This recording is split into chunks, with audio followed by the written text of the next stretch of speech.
capítulo 10 do Evangelho de Marcos. Vamos abrir lá.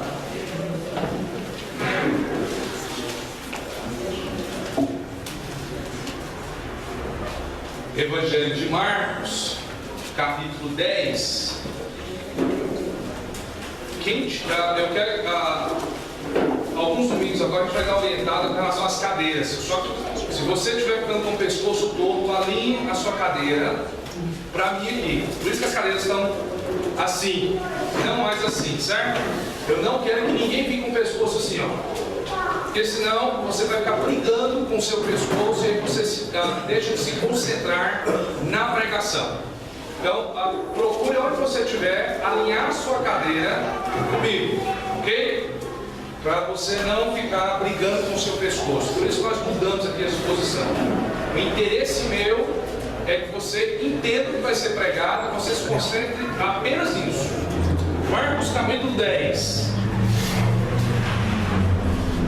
Marcos capítulo 10, versículo de número 13.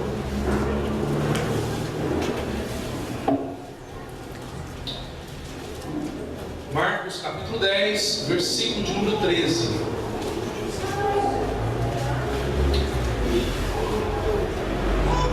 A palavra do soberano Deus nos diz assim: então lhe trouxeram algumas crianças para que as tocasse, mas os discípulos os repreendiam.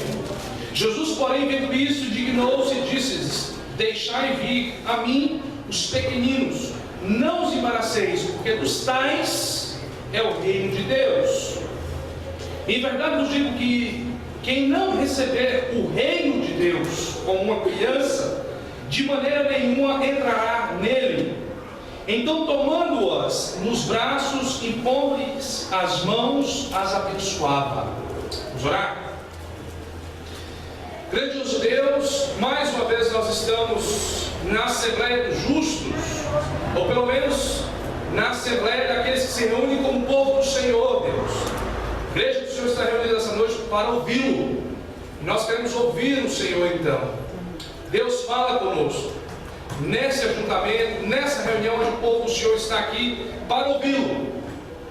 Trabalhe nossos corações por meio da tua palavra. Dá-nos um discernimento para compreendermos ela e dar-nos a ousadia para aplicarmos ela em nossas vidas. No nome santo do Senhor Jesus. Queridos, hoje eu vou pregar estritamente na expressão reino de Deus. Hoje eu vou definir com vocês o conceito de reino de Deus. O que quer dizer essa expressão, o reino de Deus? A pergunta que nós vamos nos fazer é: existe reinado de Deus nesse mundo? Você sabe o que é reino de Deus? O reino de Deus está sobre a sua vida. Deus pode reinar no mundo caído como o nosso, mesmo diante de tanta miséria, discórdia e atrasos em vários aspectos da vida. Deus tem interesse então de reinar sobre nossas vidas como pecadores que somos? Eu quero que você fique com essas perguntas na cabeça, e que à medida que nós vamos analisando e definindo o conceito de reino, você então vá respondendo elas. Estamos caminhando pelo capítulo 10 do Evangelho de Marcos. E eu preciso aqui relembrar alguns fatos acerca do Evangelho de Marcos. Marcos, ao escrever estes eventos, todos os eventos que estão aqui, ele fazia como escritor de Pedro. Então, quem relatou para Marcos o que estava acontecendo com relação ao ministério de Jesus, o que foi presencial, foi o apóstolo Pedro. Então, Marcos foi um amanuense, um jovem escriba que escrevia os relatos vistos e vividos pelo apóstolo Pedro. Eu preciso relembrar vocês sobre isso. Ao fazer isso, ele tinha então algumas intenções, e a principal delas era pastorear cristãos que estavam na cidade de Roma no primeiro século. Então Marcos, quando escreve esse evangelho junto com Pedro, a intenção desses homens, inspirados pelo Espírito Santo, naquele primeiro momento, era cuidar dos cristãos que estavam na capital romana, no primeiro século. Cristãos que foram levados para lá com a dispersão, A capital do Império, por ser capital, era grande, 1 milhão de pessoas, pelo menos, estavam na capital do Império de Roma, Império Romano, Roma. E Marcos então escreve para pastorear a igreja que estava lá. Então esse evangelho, em primeira instância, foi escrito para pastorear aquele público lá de Roma. E nessa linha de pensamento, então, o que Marcos queria fazer? Ele constrói esse material a fim de moldar, doutrinar e fortalecer a fé dos crentes que estavam ali naquela capital no primeiro século. Então, a proposta dele é moldar, doutrinar e fortalecer a fé dos crentes que estavam em Roma no primeiro século. Nessa perspectiva, até o capítulo 8 do Evangelho de Marcos, nós precisamos perceber qual era o seu propósito. E o propósito dele principal era mostrar Jesus Cristo como Deus, homem encarnado. Eu não posso deixá-lo sair sem entender isso. Marcos, quando escreve o Evangelho, não está escrevendo o Evangelho acerca de uma figura histórica, de um profeta, de um mestre da moral. Ele está falando sobre o Deus vivo. O Deus Todo-Poderoso se encarnou, assumiu a forma humana e se chamava Jesus Cristo. Então Jesus Cristo é muito mais do que um ícone da moral, é muito mais do que um mestre ético, é muito mais do que um profeta poderoso, é muito mais do que um arregimentador político e religioso construindo uma nova religião. Jesus Cristo é Deus encarnado, porque só Deus pode fazer as coisas que foram feitas nesses capítulos de 1 a 8. Só Deus pode acalmar o mar, só Deus pode expulsar demônios, só Deus pode ressuscitar mortos, só Deus pode fazer o pouco virar muito, multiplicação dos pães, só Deus. E Jesus Cristo é Deus, e a tese de Marcos é provar isso. Ele escreve todo Jesus Cristo mostrando: Jesus Cristo é o Deus, o homem encarnado.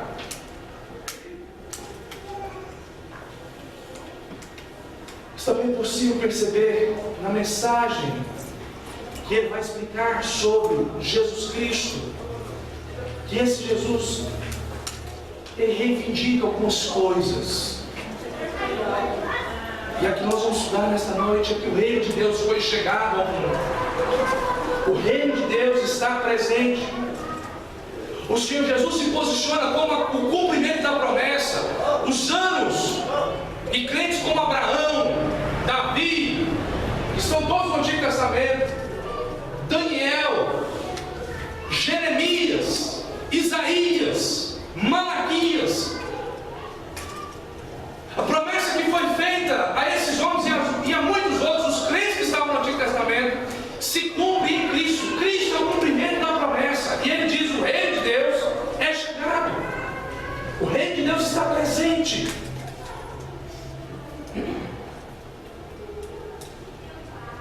O reino de Deus veio sobre nós. E esse reino, então, irmãos, vai exigir de nós posturas. E aí, a partir do capítulo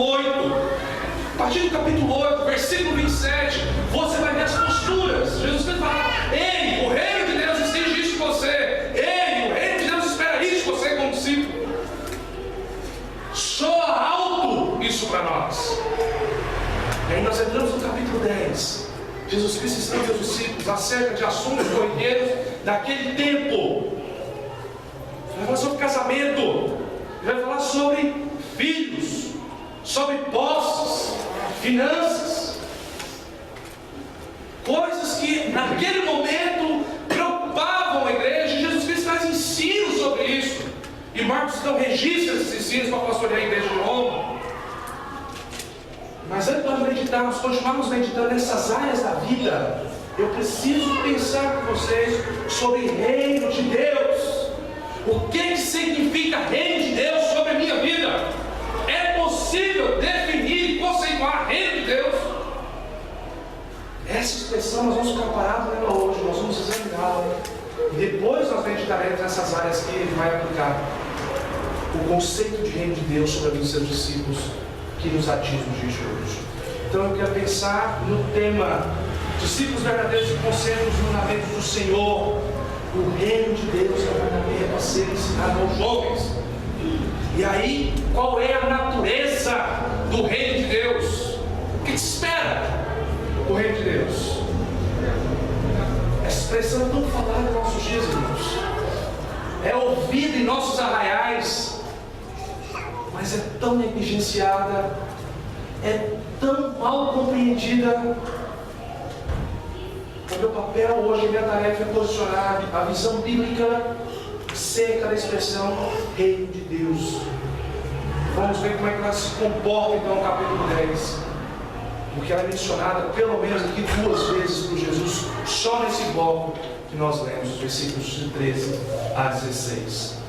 O tema reino de Deus é central na pregação de Jesus Cristo. Se você fazer uma análise de todo o Evangelho, só de Marcos você vai observar isso. Mas se você olhar para Lucas, você vai ver Jesus Cristo mostrando o reino de Deus através da sua pregação. É uma preocupação dele. Assim como também é uma preocupação registrada por Mateus nas pregações de Jesus em Mateus. Lembram-se quando Jesus fala da ansiosa solicitude da vida, capítulo 6, que aí Jesus refuta a ansiedade e ele mostra como é que se lida com a ansiedade. Como é que ele fala? Buscai, pois, em primeiro lugar o reino de Deus, e todas as outras coisas vos serão acrescentadas. Mateus capítulo 6, versículos 25 e 28. A pregação de Jesus está pautada nisso. Anunciar o reino de Deus. E os apóstolos vão seguir o mesmo caminho. Paulo fala do reino dos céus, do reino do Senhor, o tempo de todas as suas cartas e escritos. Lucas em Atos faz a mesma coisa. É possível e é perceptível ver Jesus Cristo ter essa temática tão central. O crente no Antigo Testamento, ele aguardava a vinda do reino de Deus. Ele aguardava, ele esperava isso. É visível isso no livro de Daniel. Depois você dá uma lida no final do livro de Daniel, você vai perceber isso. Ali ele expressa que o crente espera a vinda do Filho do Homem. Então o reino de Deus não é uma temática que surge no Novo Testamento, mas é o aguardo, o cumprimento e o anseio dos crentes do Antigo Testamento. A chegada de Deus, portanto, bem como sua permanência e consumação, deve ser vista como um aspecto final de escatologia bíblica. Ou seja, mais do que eventos catastróficos e sinais mirabolantes, o que deve chamar a atenção dos crentes é o fato de Deus estar presente. E isso era visível na boca dos crentes do primeiro momento, quando Jesus veio.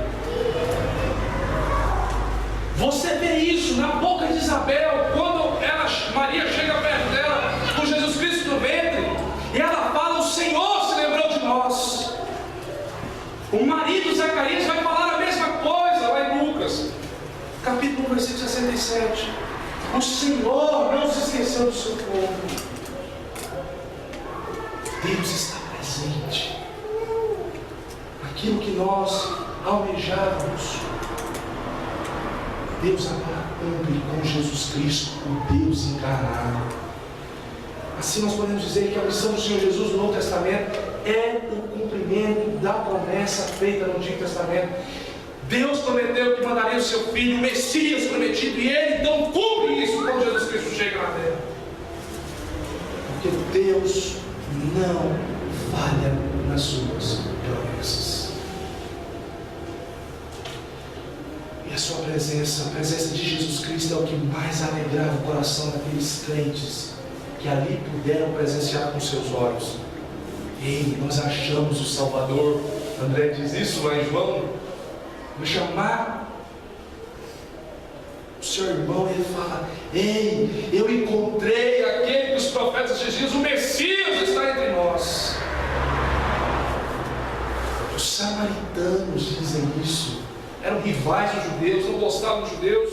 Mas depois o que Jesus faz com a mulher samaritana, a mulher de Samaria, ali naquele poço, e ela então chega e prega, Jesus Cristo passa ali 2 dias pregando, aquele povo diz: ei, já não é pelas tuas palavras, falando para a mulher samaritana, que nós cremos, mas nós estamos ouvindo.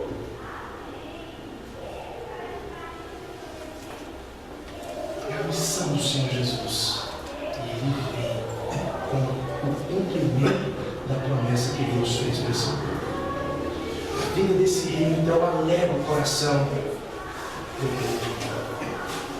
Mas a vida desse reino traz alguns aspectos que devem ser pensados aqui. Essa vida, ela é dividida em dois momentos na história: um presente e um futuro. A vida desse Jesus, desse Deus encarnado, é dividida na história em dois momentos: um presente e outro futuro. João Batista, quando pregava, ele tinha em mente que Jesus viria, mas ele achava que Jesus consumaria tudo quando ele chegasse. E ele fica nessa expectativa e ele fala: arrepender-vos, está próximo da vida do reino de Deus. E ele está certo na mensagem dele. Para aceitar e para entrar, para ser integrado no reino de Deus, precisa haver nos nossos corações arrependimento e fé. Mas o que João Batista não entendia naquele momento é que ele achava que o juízo de Deus já viria sobre ele, sobre todos os homens naquele momento, aos que não crescem. E ele fica com esse questionamento no seu coração. E é quando ele manda então os seus discípulos em perguntar para Jesus: tu és aquele que nós esperávamos? E Jesus diz: eu sou. Eu sou o cumprimento das profecias dos profetas. Mas ele achava que Jesus teria que naquele momento já consumar o juízo. E aí Jesus mostra para ele que não é nesse momento ainda. Haverá um tempo em que o juízo virá sobre os homens. E aí ele remete João Batista para entender que será na segunda vinda. E todos nós então temos que entender que o juízo final de Deus vai acontecer quando Jesus voltar novamente. Fica-nos então o primeiro alerta: se Deus cumpriu a promessa que ele fez no Antigo Testamento, que o Messias viria, Deus vai cumprir a promessa de que ele vai voltar a segunda vez. Pode aguardar e esperar isso. E os que não creram nesse tempo serão condenados.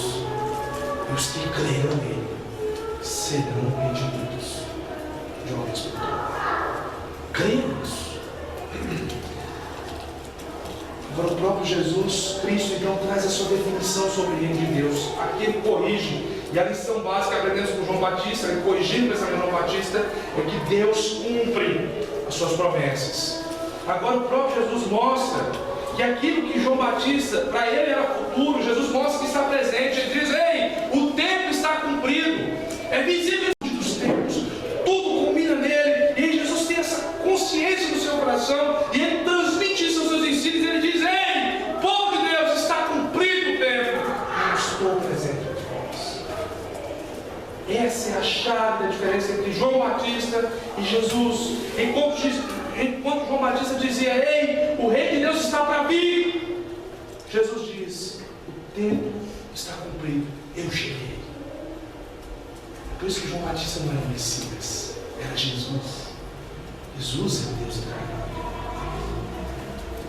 Para aqueles que pensam que o reino de Deus é uma expressão só de futuro, Jesus Cristo agora corrige ela e mostra aos seus ouvintes: o reino de Deus está presente. E a nós, discípulos do futuro, nós somos o futuro daqueles discípulos. Ele diz: o reino de Deus já está na terra.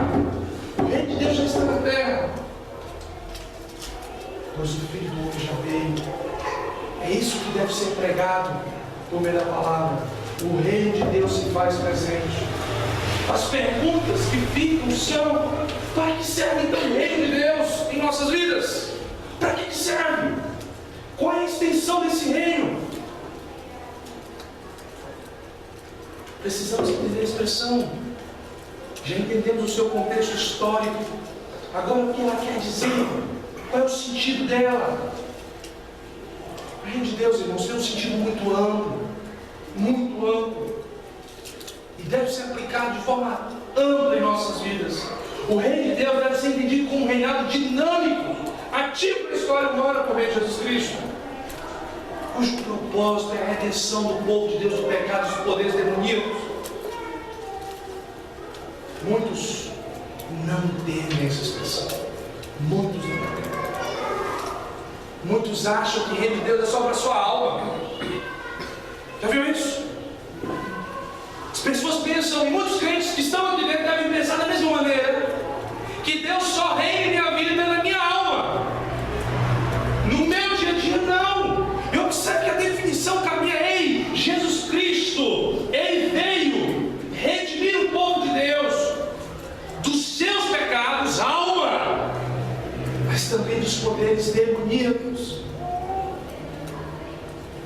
Amado, entenda uma coisa: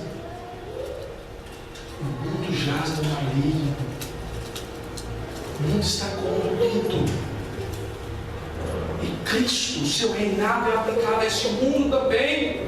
Esse mundo precisa ser corrigido à luz desse reino. É por isso que nós vivemos essa dicotomia: eu sou crente aqui, eu sou crente aqui dentro, eu sou bonitinho, eu visto minha roupinha bonitinha, eu arrumo meu cabelinho, eu vou para a igreja com minha Bíblia embaixo do braço, mas lá fora eu ajo como um incrédulo.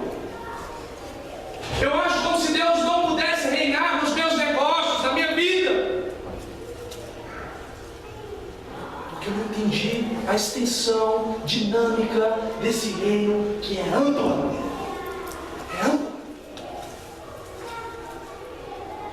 Jesus Cristo veio redimir o seu povo, o povo de Deus, do pecado e dos poderes demoníacos, e estabeleceu então um novo céu e uma nova terra, os inícios desse novo céu e dessa nova terra.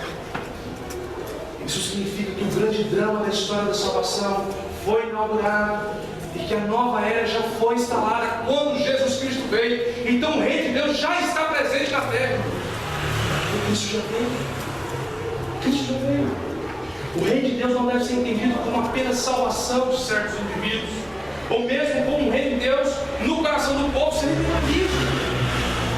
Não se preocupe. Aí muitos tentando resolver essa dicotomia que eu falei, de eu vivo uma coisa dentro da igreja e eu sou outra lá fora. Fala: ei, o Reino de Deus acontece no seu coração. Isso é liberalismo teológico.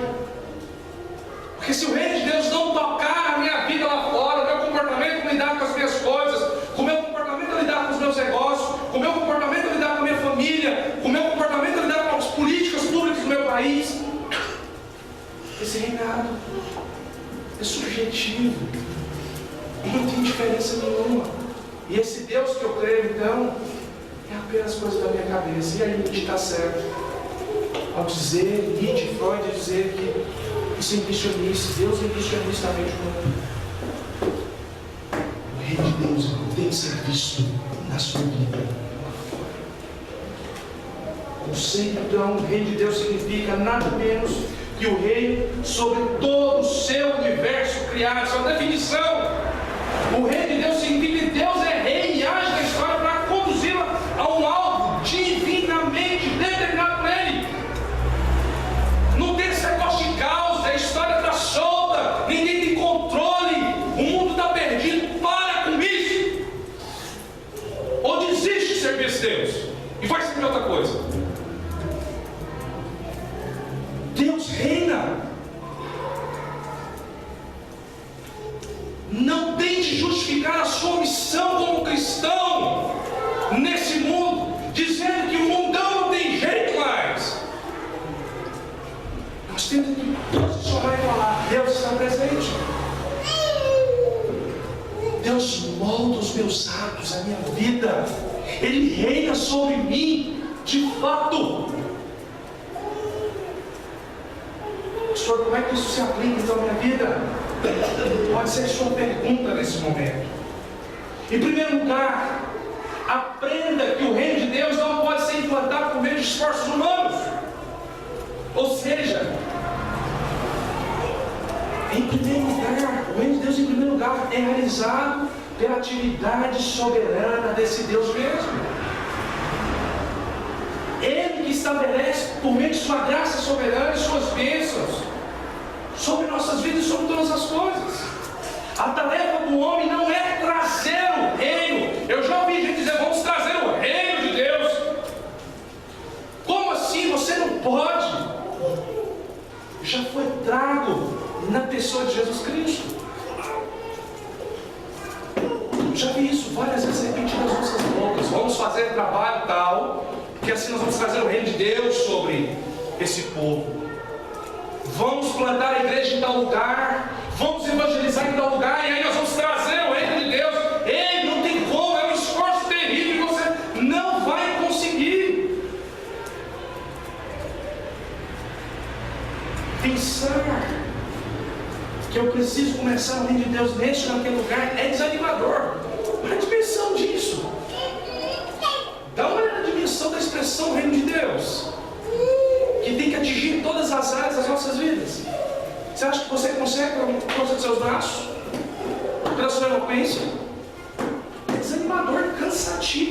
dá. É por isso que você vê esse tanto de crente exaurido de forças, que fica tentando trazer o reino de Deus, mas é uma forma hipotética e hipócrita muitas vezes.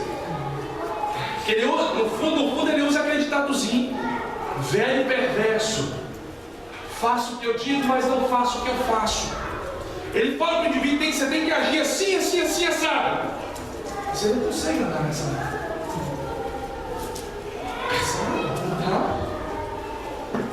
Qual é o nosso trabalho, então? Já que nós somos estáveis, limitados e pecadores, qual é o nosso trabalho para cristãos? Primeiro, orar.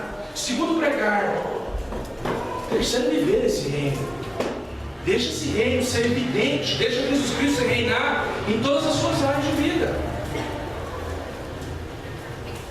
E aí a segunda colocação minha para você nessa noite: como você aplica esse reino, essa noção de reino na sua vida. Esse reino tem que ser entendido que ele é domínio sobre todas as áreas da sua vida. Você é enfático em dizer isso aqui hoje. Lembra que eu disse que o reino é dinâmico? Essa expressão dinâmica quer dizer isso. Deve ser visto em todas as áreas de nossas vidas. O reino de Deus não serve apenas para me salvar do inferno. Isso não dá para ser universal do reino de Deus. Não é só nesse ambiente dito religioso. Se já é universal, uma coisa exclui a outra. Elas se chocam, ficam redundantes. Ou é reino de Deus, ou é universal. Estou fazendo um trocadilho aí. Acho que vocês estão entendendo. Mas esse reino não é visível em todas as áreas da minha vida. Não dá para ser visível. Por quê? Eu não tenho compromisso com o Senhor dele. Quando nós ingressamos nesse reino, nós precisamos orar ao Senhor para que Ele nos submeta. Ouça isso, irmão. Preste atenção no que eu estou te falando aqui agora. Quando você ingressa nesse reino, você tem que orar a Deus para que Ele te submeta a Ele mesmo e ao seu governo soberano, beneficiando todas as áreas da sua vida. Você não dá para falar que sou cristão, mas Deus não manda para atrasar renda. Não dá para ser cristão e falar: não, Deus não entra nos meus negócios, por isso eu fraudo, não pago os impostos, manipulo, faço isso, faço aquilo outro. Se você é cristão, você tem que mudar a sua perspectiva. Ah, pastor, mas se eu for pagar todos os impostos que o governo quer, se eu for andar do jeito que o governo quer, eu vou falir, eu vou fechar meu negócio. Você tem duas opções: uma, feche seu negócio e vai fazer outra coisa, então sirva a Deus coerentemente. Ou duas, lute para mudar a carga tributária do seu país, para você servir a Deus então corretamente. Ensine os seus filhos a não se conformarem com a atual conjuntura. Não tem outra opção. Ou dá a César o que é de César e Deus o que é de Deus, ou feche o seu negócio e vai ver outra coisa. Duro isso, mas eu tenho que te avisar disso. Não dá para querer viver Deus, viver Cristo, mas não pensar Cristo, por exemplo, na área da escola. Essa é uma das minhas lutas. Mostrar que a educação tem que servir a Cristo. Na faculdade, professor, se eu dançar conforme a dança lá, eu estou rodado, o professor vai me perseguir até o final. Seja cristão. Vai ser árduo mesmo. Quem diz para você que você faça cristão nesse mundo? Não é fácil. Deixe Deus reinar soberanamente sobre todas as áreas da sua vida. Casamentos, negócios, escola, faculdade, emprego, sexo, criação de filhos, igreja, política, cultura, arte, missões, relacionamentos, planejamento público e muitas outras áreas que existem. Todas as áreas precisam ser submetidas ao governo de Cristo, irmãos. É assim que o reino de Deus se torna visível. Nós temos uma visão humilde de ver apenas o reino de Deus no aspecto espiritual. É isso que o diabo quer que você acredite, para que você continue preso nesse mundo medíocre, escravizado. Ele quer que você pense que ser cristão é só viver dentro de uma igreja no domingo à noite. E aí você dá 2 horas do seu dia para Deus no domingo e serve Ele. as demais obras. Deus quer reinar sobre as nossas vidas em todo o tempo e em todas as áreas. Deus redime não apenas a minha alma, mas também a minha vida, a minha sociedade, a minha vida pública, a minha vida política, a minha vida acadêmica, a minha vida íntima, meus relacionamentos. Deixe Deus reinar. Deixe Deus reinar. O reino de Deus, então, irmãos, não é uma escada ascendente, como muitos pensaram, onde o homem vai caminhando até a perfeição. Dessa maneira é cansativo, mas a entrada do reino na história é nesse nível, para estabelecer o reino de uma vez por toda, e assuntos seremos por graça e misericórdia. Ninguém vai para o céu por obras, mas por obras nós edificamos o nosso mundo, e deixamos esse Cristo que nos salvou por graça e misericórdia visível a todos os homens. A gente inverte o negócio. A gente quer trabalhar para chegar ao céu e não quer trabalhar para mudar o mundo. E é justamente o contrário, ideia. Eu entendo que alcancei o mundo, o céu. Aliás, eu fui alcançado, deixa eu mudar a expressão. Fui alcançado por Deus para o céu por causa de Cristo, sua graça, sua misericórdia. E eu trabalho muito para que essa graça e essa redenção seja visível em todas as esferas da minha vida. E por último, em terceiro lugar, o reino de Deus inclui dois aspectos importantes a serem vistos. Um é positivo, o outro é negativo. O aspecto positivo significa redenção para aqueles que o aceitam e nele ingressam. Se você crê nesse reino, se você crê nesse Jesus Cristo, e o tem como seu Salvador, e se arrepende dos seus pecados, então você será ingressado a esse reino. Esse é o aspecto positivo. Mas o aspecto negativo é que esse reino também é condenação para aqueles que o rejeitam. É visível isso nos ensinos de Jesus. Jesus fala: ei, o homem prudente que ouve, e é semelhante àquele que constrói então a sua casa sobre a rocha. Mas o imprudente não ouve as minhas palavras, e é semelhante a um homem imprudente que constrói a sua casa sobre a areia. Ele define isso bem claro. O reino de Deus tem esses dois aspectos. Em várias outras situações a gente pode ver isso nas parábolas de Jesus. Isso não é diferente nos dias de hoje. Pode sair daqui hoje com a certeza que Deus está ingressando você no reino dele, e por isso então vai se submeter e submeter todas as áreas da sua vida a ele. Ou você pode sair daqui nessa noite confirmando a sua condenação, a não se submeter a ele e a não querer deixar reinar sobre as áreas da sua vida.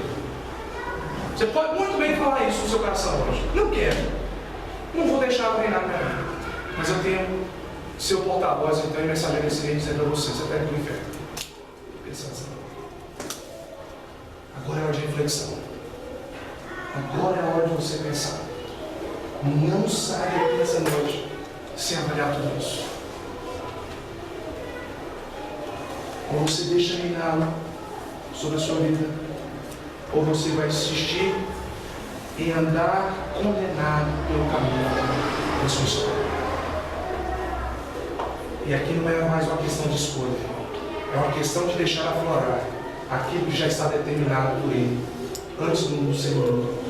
Reflita bem, busque a ajuda do Senhor em sua palavra, e que Deus incomode o seu coração, homem e mulher, chamado. Vamos orar.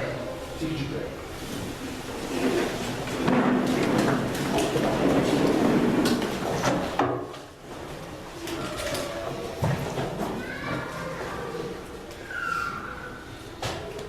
Deus Todo-Poderoso, a mensagem do teu reino é confrontadora, Deus, é desafiadora, e eu espero que cada um desses homens e mulheres que estão aqui nesta noite, Deus, reflitam bem sobre o que foi dito nesta noite, sobre a expressão reino de Deus. Os faça entender, os faça compreender e os faça viver, Deus. Não permita os que daqui estão, Deus, se percam.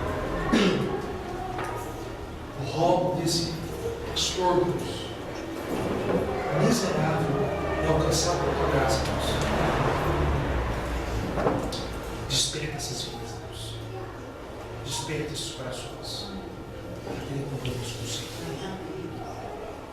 Os quais refletir e olhar bem sobre a vida de Deus. Em nome de Jesus. Por Deus,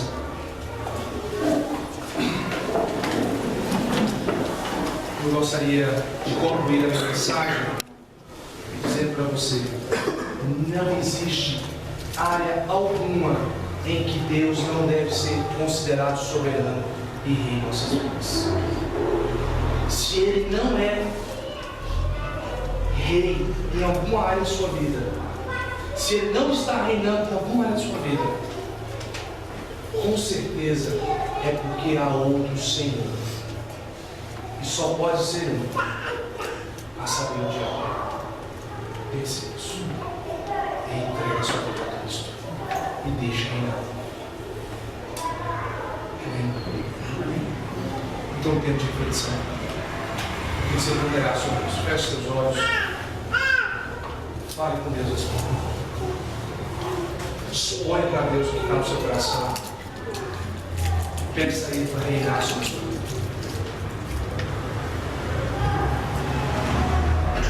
Considere os fatos. Considere os fatos.